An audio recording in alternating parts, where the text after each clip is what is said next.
आक्रमक झालेला आहे। देशातील सामान्य जनतेचं फसवणूक करण्याचं काम आज भाजपच्या माध्यमातून 2014 पासून होत आहे।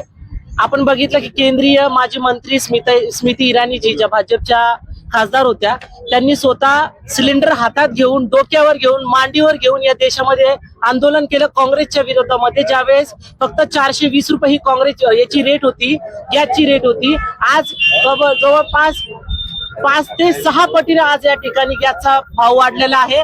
आपण बघितलं नुसतं 60 ते 70 रुपयांनी पुन्हा या ठिकाणी भाव वाढला।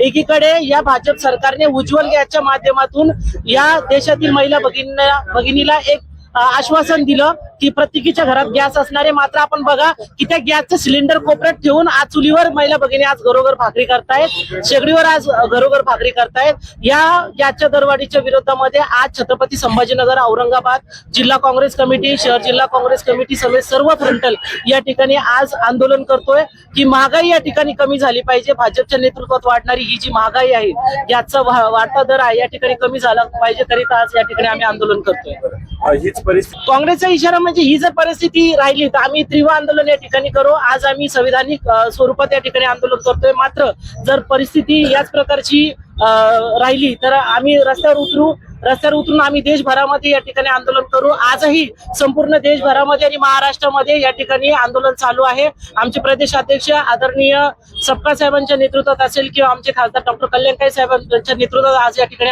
आम्ही आंदोलन करत आहोत। जिल्हा काँग्रेस कमिटी, शहर जिल्हा काँग्रेस कमिटी छत्रपती संभाजीनगरच्या या महागाईसाठी असेल, आम्ही तीव्र या ठिकाणी सतत आंदोलन करणार आहोत आणि सतत आमचा हा लढा चालू राहणार आहे।